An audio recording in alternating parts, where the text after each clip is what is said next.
Bonjour et bienvenue à la présentation du projet ingénieur numéro 3, G-Smart.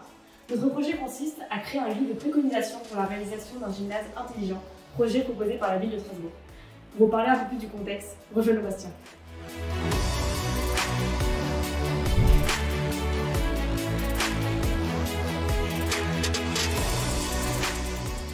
L'origine de notre projet vient d'un constat simple. Les infrastructures de la ville sont parfois vieillissantes et il est donc nécessaire de leur apporter des innovations. C'est dans cette optique que nous devons réaliser le gymnase le plus intelligent possible, nous permettant d'assurer d'une part la sécurité, mais également réduire la consommation énergétique et faciliter la pratique des sports ainsi que la gestion du gymnase. Nous allons réaliser un ensemble de fiches de préconisation qui permettront de répondre aux différentes fonctions qui seront à mettre en place dans notre gymnase intelligent. Cependant, compte tenu de l'investissement financier que représenterait un tel projet, l'idée s'avère que les élus vont pouvoir sélectionner une fonction de manière individuelle pour pouvoir l'implémenter, tout en modélisant les différentes interactions avec d'autres fonctions potentiellement. Nous avons donc plusieurs objectifs. D'abord, concevoir un gymnase intelligent, mais il va être également nécessaire de pouvoir rendre interactif notre livrable pour pouvoir intéresser les élus. Nous avons donc commencé par modéliser les différentes interactions entre nos fonctions au travers d'une cartographie que Raphaël va désormais vous présenter.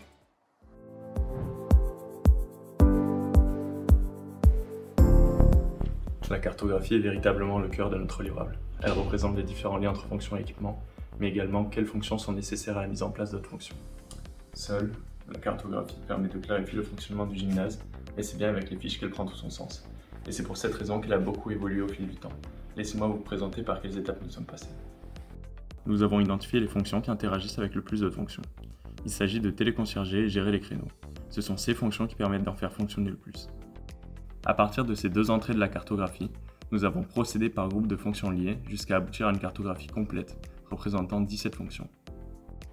Nous avons poursuivi en ajoutant les liens entre les équipements pour aboutir à ce modèle, représentant à une page la complexité d'un tel gymnase. Mais comme l'a dit Bastien, notre projet ne se résume pas qu'à de la conception, et il est temps de parler de design. Sortons rejoindre Lucie.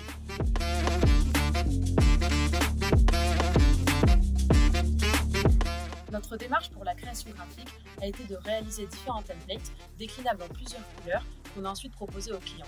Après échange avec ce dernier, nous sommes parvenus à un résultat final clair, sobre mais facilement identifiable. En particulier, chaque fiche contient un élément de cartographie qui permet de situer la fonction traitée parmi les autres. Oh, la nuit tombe vite on dirait. C'est l'occasion pour moi de vous présenter la version sombre de notre template qui est non seulement applicable à l'ensemble des fiches, mais aussi au livrable pour une version numérique.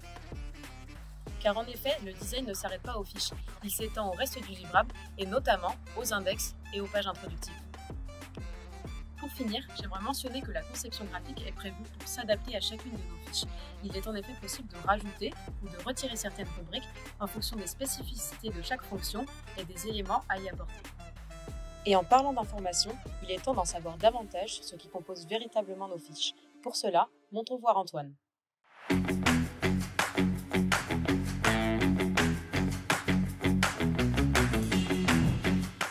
Merci Lucie.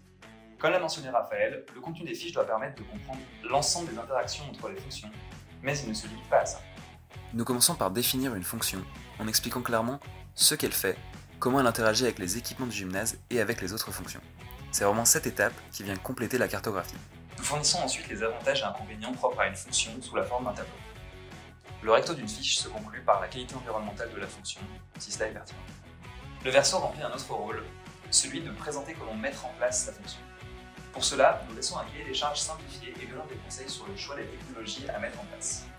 C'est aussi au verso que se trouve le coût des fonctions, même s'il est parfois difficile de chiffrer précisément le prix des équipements.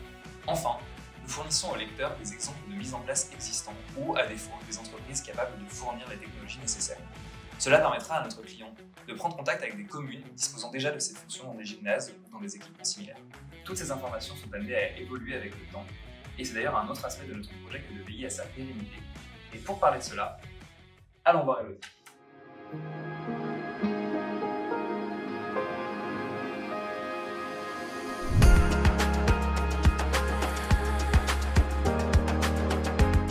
En effet, le dernier aspect de notre projet est finalement de permettre de le faire évoluer. Pour cela, nous transmettrons avec le livrable notre méthode, notre ressource de travail, mais surtout notre vision du projet. Comme vous pouvez le voir, toutes les fiches sont datées et versionnées.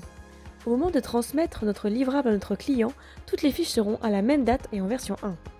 Afin de maintenir la cohérence de la charte graphique, les ressources numériques incluent des documents modifiables. Enfin, pour permettre aux successeurs de reprendre notre travail pour l'instant exploratoire, nous transmettons avec notre livrable un document explicatif de ce qu'est pour nous le gymnase intelligent idéal, ainsi que ce que le livret doit fournir à ses lecteurs.